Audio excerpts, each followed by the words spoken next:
एक गांव में एक दुकान थी।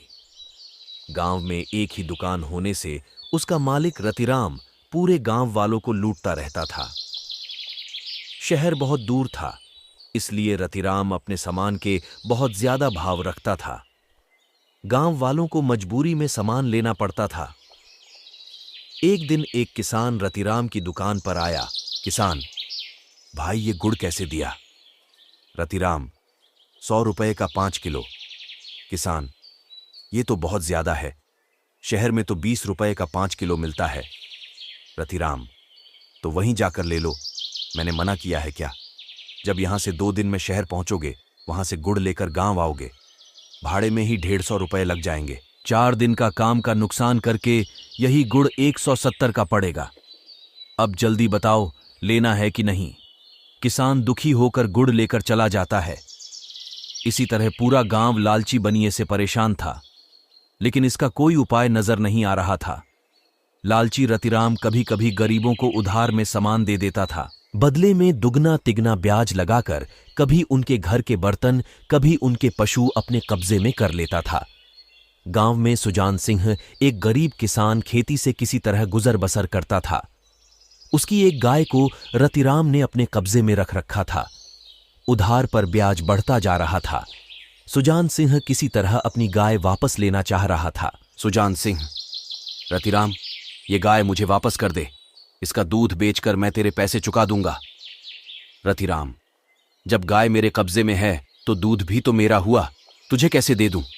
पहले पूरा कर्ज चुका, फिर गाय ले जाना।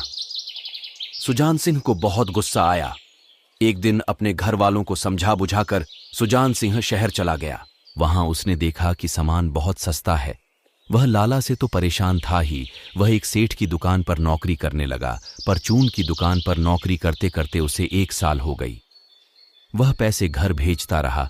इसी बीच उसे दुकान के पूरे सामान की जानकारी हो गई कि कितने का माल आता है, कितने का बिकता है।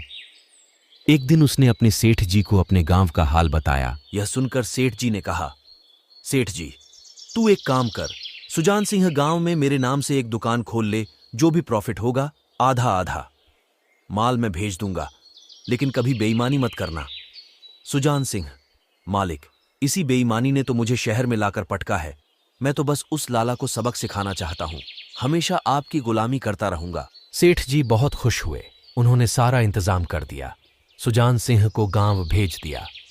सुजान सिंह ने ठीक लाला के सामने एक दुकान किराए पर ले ली। उसके 1 सप्ताह बाद ट्रक भरकर सामान आ गया। पूरी दुकान सेठ जी के नौकर आकर सजा गए। यह देखकर रतिराम को बहुत सदमा लगा। वह फटाफट सुजान सिंह के पास पहुंच गया। रतिराम, क्यों बे, ये दुकान खोलने के लिए पैसा कहां से आया? मेरा कर्जा कब चुकाएगा? देख, नहीं तो ब्याज बढ़ते बढ़ते इतना हो जाएगा कि ये दुकान भी मेरी हो जाएगी। सुजान सिंह, चल बता, तेरा कितना पैसा है? रतिराम फटाफट बही खाता देखकर पैसे बताता है। सुजान सिंह उसे उसके पैसे दे देता है। यह देखकर रतिराम पूछता है, रतिराम, कहीं डाका डालकर आया है क्या? मैं तेरी रिपोर्ट लिखाने जा रहा हूं।